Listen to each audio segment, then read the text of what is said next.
Good evening. It's good to see everybody this evening. Turn your Bibles, if you will, to John chapter 6. John chapter 6.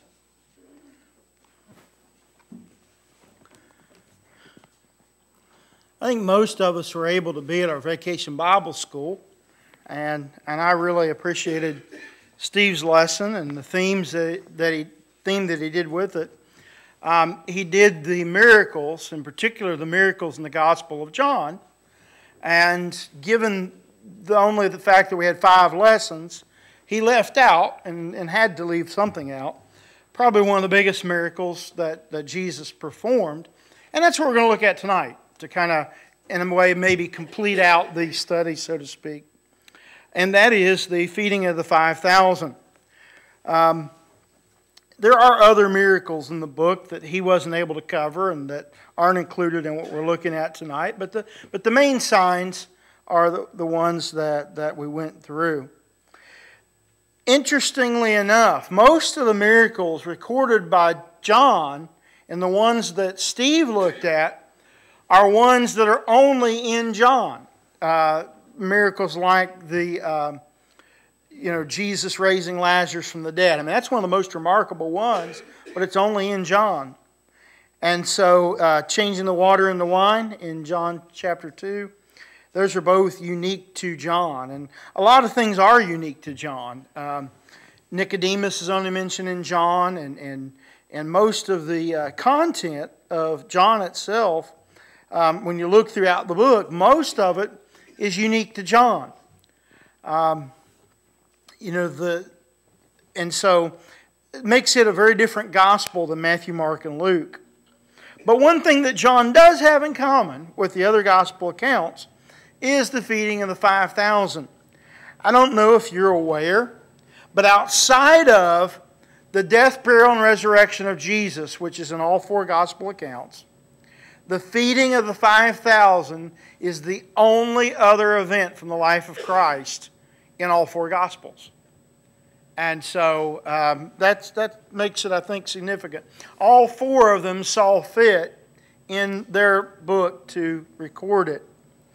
John, however, probably covers the most details. Most of the details that we're familiar with, even though Matthew, Mark, and Luke all cover the event, John's the one that, like I said, covers probably the most details. John wrote most likely last, and included the most details in the text. So we're going to read the text, draw a few lessons from it for our time together this evening. John chapter 6, starting in verse 1. It says, "After this, Jesus went away to the other side of the Sea of Galilee, which is the Sea of Tiberias." Just to stop right there, there are 4 names for that sea in the Bible. Galilee is the one that the vast majority of time we know it by. It's also called the Sea of Tiberias. It's also called the Sea of Gennesaret.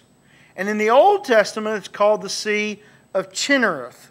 All 4 of those are the same name for Galilee. So anyway, I guess that's a little trivia question or whatever. If you ever get on a Bible trivia game and need to know the 4 names of Sea of Galilee, you could.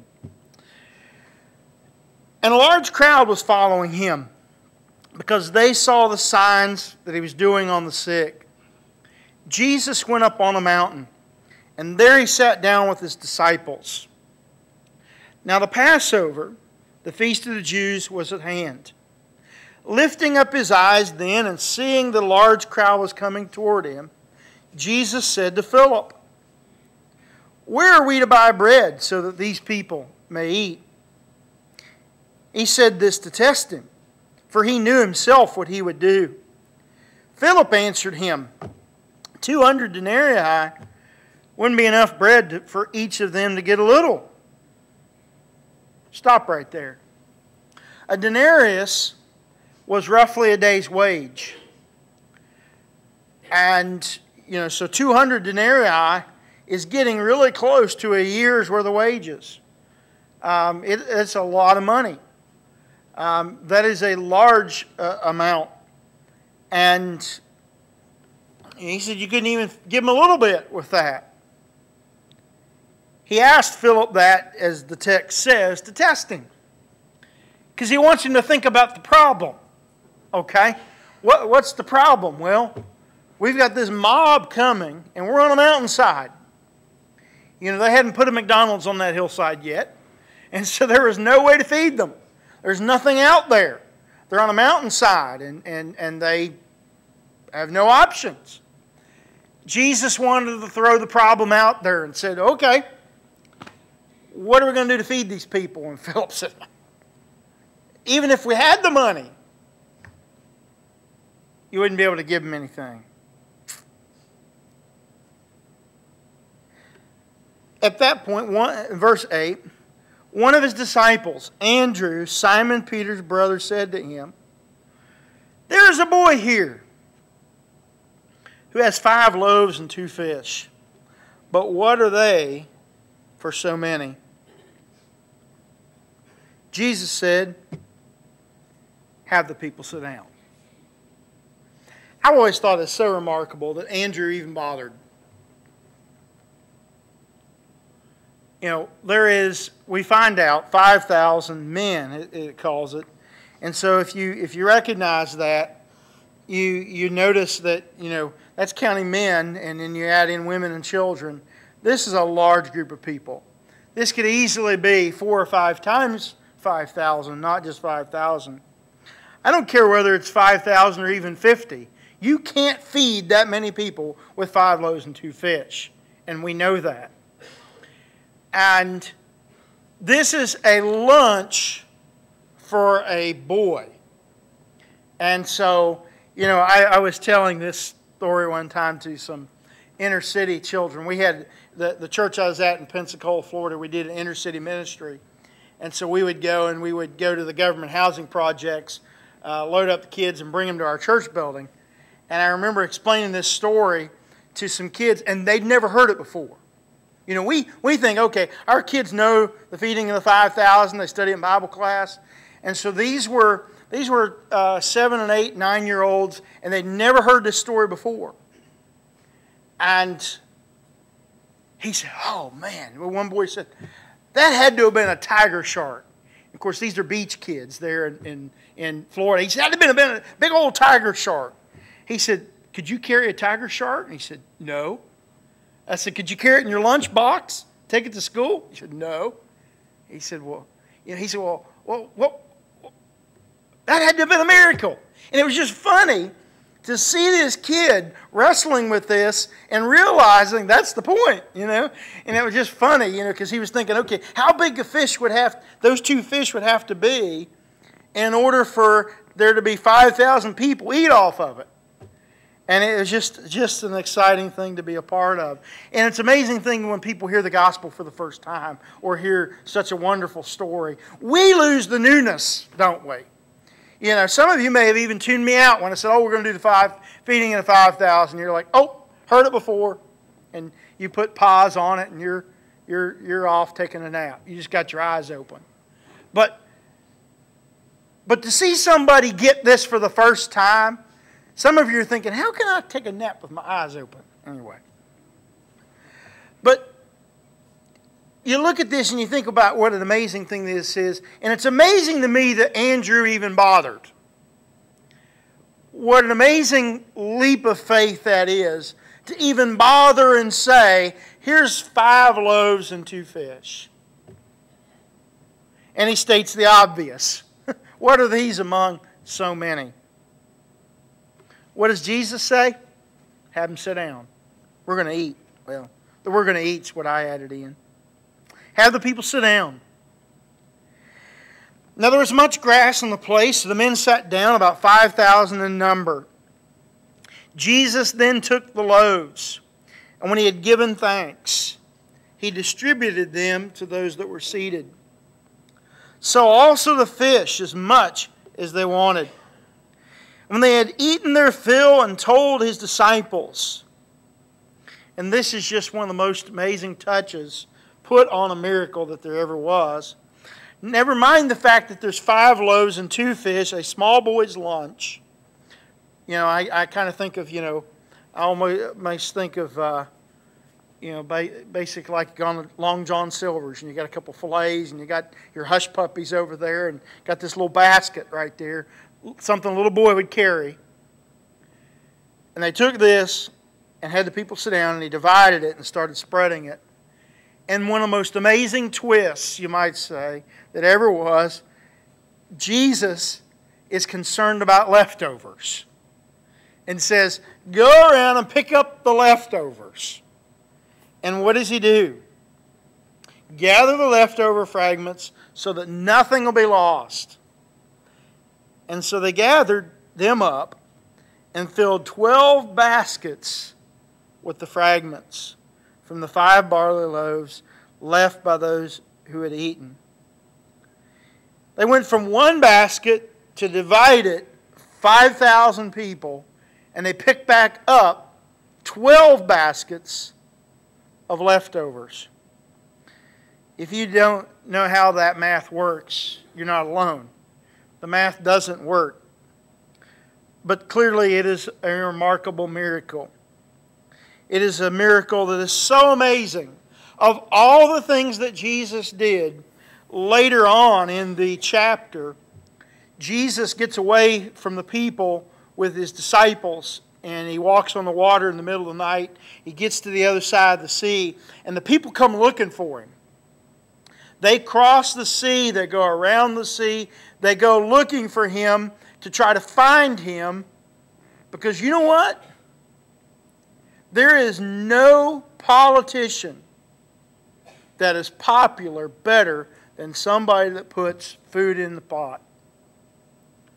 If you are able to feed people and feed them well, you can probably win any election that there is. And so what do they want to do? They want to make Jesus king by force. They want to drag him, forcibly make him their king. That's a very different idea than what later on when they shout, crucify him, in the not too many months forward. But they want to make him king because, hey, anybody that can take 5 loaves and 2 fish and feed a small army, that's somebody to vote for. We'll vote for them. And they're ready to do that. They're amazed by it, and they see this sign. They see in verse 14, the people saw the sign, what he had done, and they said, this is indeed the prophet who is to come into the world.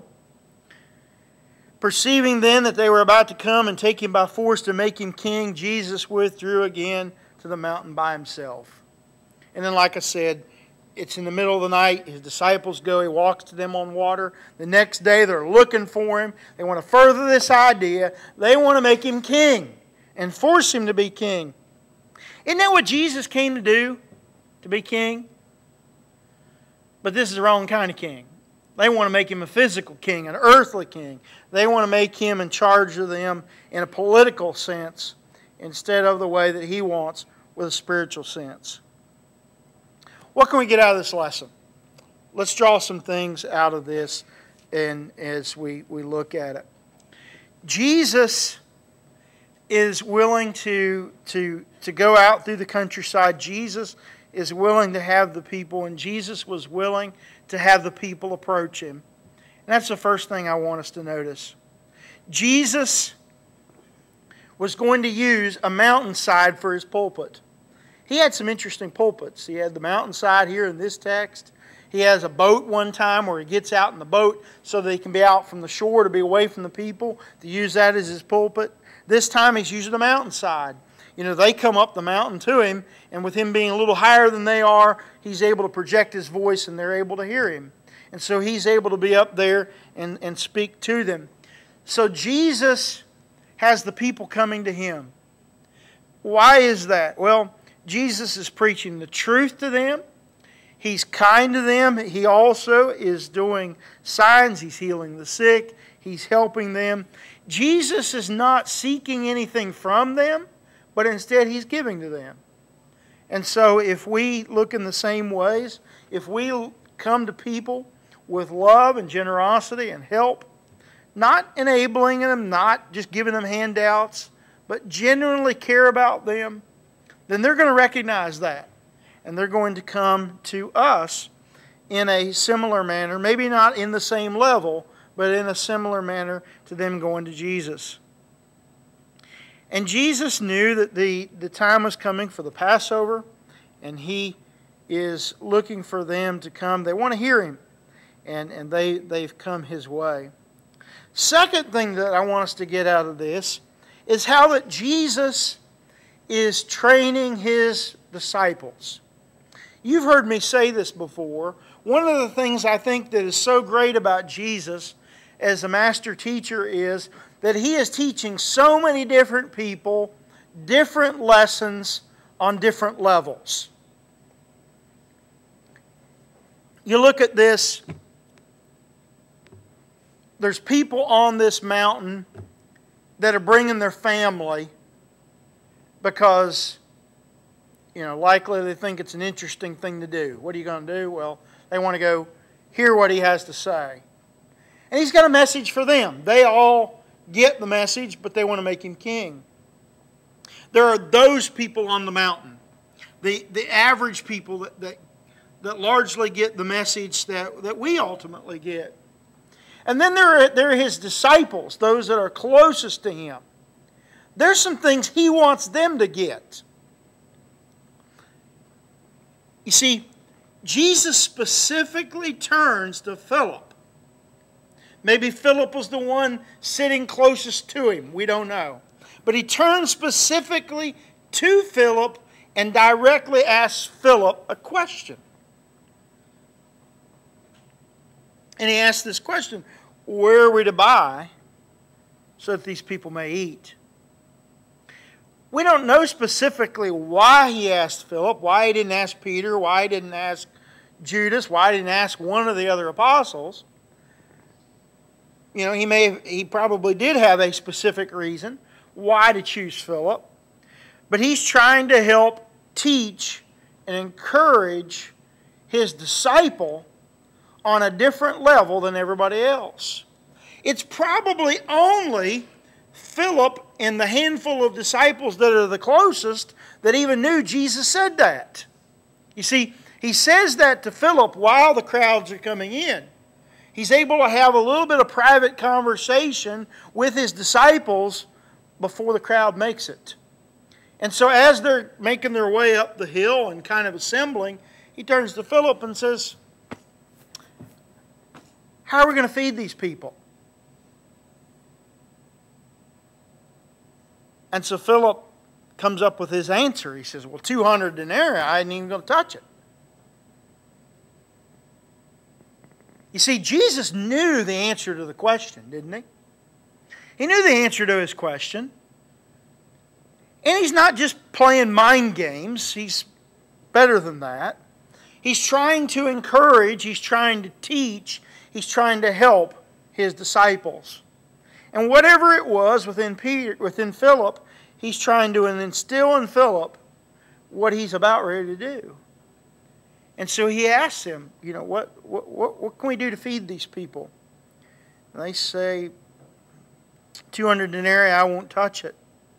It's probably while overhearing this that Andrew comes with a young boy. We're not told exactly what happened there. There's some blanks. Whether Andrew heard what Jesus said to Philip and on his own went out and found the boy, or maybe the boy came to Andrew. Maybe the boy overheard. Maybe he was one of the first ones, up the hillside, and maybe he was one of the first ones to make it there.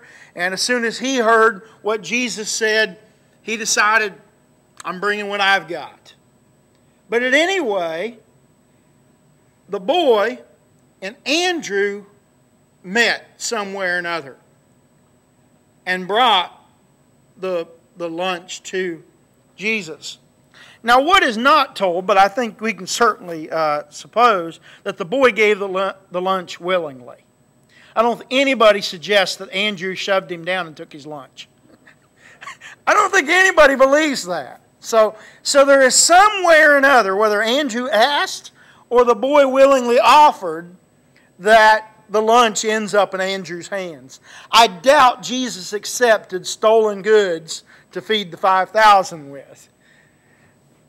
So I don't think that happened. So I believe the boy is a willing participant.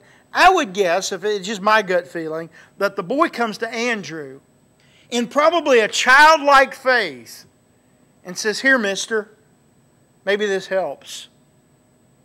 And Andrew, with some wisdom, said, "Okay, I'll bring this to Jesus." And he brings it to Jesus and says, here's a boy with this lunch. But what is this among so many? And that's what a kind of gut feeling to me feels like. And that's all that is. That's just me. But what I kind of feel like is the boy comes to Andrew and Andrew comes to Jesus. Probably at the insistence of the boy. We've all experienced, haven't we, childlike faith? Faith that doesn't make sense. Faith that only a child could have. I think that's what Jesus means when He says we need to become like little children. But a childlike faith, whether Andrew was acting with a childlike faith or whether it was the childlike faith of the boy that brought it to Andrew, we don't know exactly. But Andrew brings it up to Jesus. He says, "Here is this little boy's lunch." There's a great lesson here. We a lot of times see our resources, look at our opportunities, look at our resources, we look at our checkbook, we look at our manpower, and we think, how can we make a real impact in this community, in this county, in this world that we live in? How can we do that when we are so small? And we think in those ways, and I'm afraid a lot of people fail to contribute their 5 loaves and 2 fishes for that reason. Well, you know what? If this 5 loaves and 2 fish can't help, if it can't feed everybody, then I'm going to keep it to myself. I'm going to hold it back.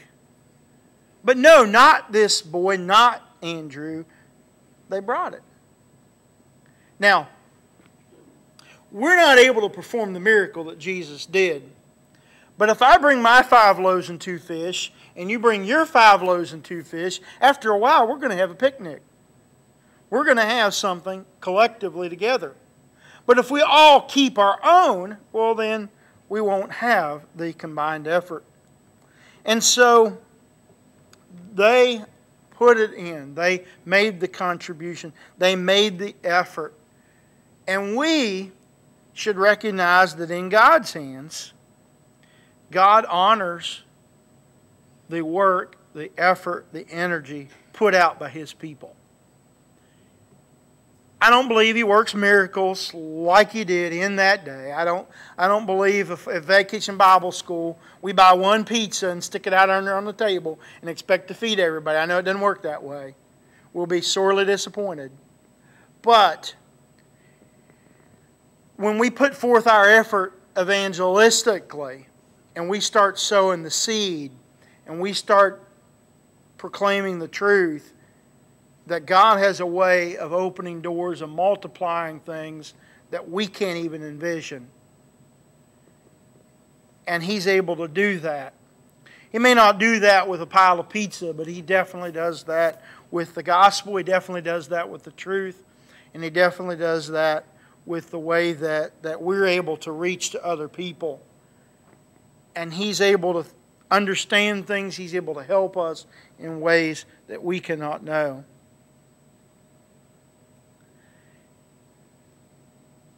I think it's also remarkable, another point, that Jesus took the time to pray and give thanks for this food, and then He gave out what there was. He gave that out to His disciples, and they each took it. I have a feeling, these apostles, I wonder if they had to just be looking at each other when Jesus said, "Okay, let's pray." And they know there's 5 loaves, 2 fish. And I just have to wonder if they had their thoughts on what Jesus was saying during the prayer when they bowed their heads and thought, what is going to happen? What is going to happen? And he starts dividing that and giving it to each of them and says, go distribute it. I wonder if they were just a touch sheepish for the first time or two they passed the basket. I wonder at what point, and we don't know, there's no way to know, and I don't want to speculate, but at some point they had to realize this is really working. This is really happening. Because more and more people were pulling out, more and more people were eating, more and more people were satisfied as it went through the group. At some point they had to realize that Jesus was really doing this. And just because He can, and just to prove how great God's blessings are, just how to prove that Jesus doesn't give just barely enough, but Jesus goes in excess, over and above, they collect 12 baskets full at the end.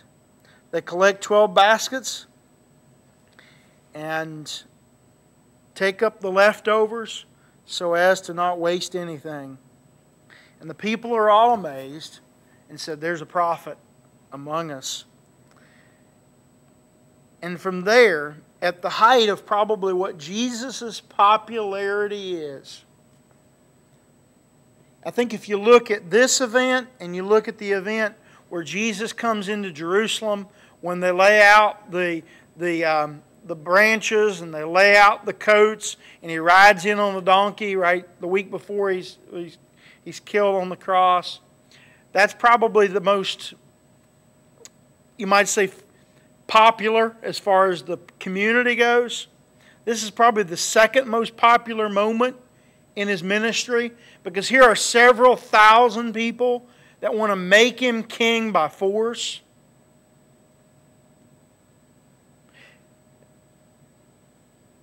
And what's Jesus' reaction? He wanted to get away. He didn't want any part of that, because He knew it was for the wrong reasons. He knew it was the wrong focus. Jesus knew also it was the wrong timing. And He realized that He was not going to be a physical king. This would have been, in a lot of ways, we don't think about it, but this in a lot of ways would have been a temptation upon Jesus. This was a very subtle temptation. Because here is a large group of people that want to make Him king. Now, He wanted no part of it. He was able to withstand it. He was able to get away from it. But in a lot of ways, that's the kind of temptation that Satan was wanting to give to Him. Give Him power here on earth. And Jesus was being offered power over these many thousands of people. And He said, nope, no way, not going to do it. Don't want any part of it. And He gets away. The world had ideas in mind, and He knew those didn't line up with what God wanted. And so for that reason, He was going to withdraw and do what God wanted. And so it's so important that we do that. There's a lot of great messages here, a lot of important things. I guess if you get one thing out of all this, if you just take one thing home, and that is to have the mindset of Andrew, have the mindset of the young boy, and say, here, Lord, it's not much, but this is what I've got. If we would use that attitude in our prayer life, in our Christian life, and all that we say, all that we do on a daily basis, if we say, Lord, You know what I've got. I know it's not much, but it's Yours. Do with it as You please. I'm afraid that we would have so many more things happen. I think it would embarrass us as to how much we're not doing now. But certainly, let's think about that. If we just come to Jesus with, here's what I've got, You use it, what He might do with us. Let's close out our time together in a quick prayer. Let's go to God in prayer. Righteous Father, we thank You so much. We thank You for Your Son and His great teaching, His great ability to teach Philip on one level and Andrew on another level, this young boy that we'd love to know the rest of the story about, the masses there on the mountain, and all of us today, knowing that each and every one received a different message and a different level of understanding in those things, and prepared and equipped them for what they needed to do. And we just pray that you would help us to not withhold, but instead come in faith with our 5 loaves and our 2 fish, and give them to you and your Son, and do with them as you will.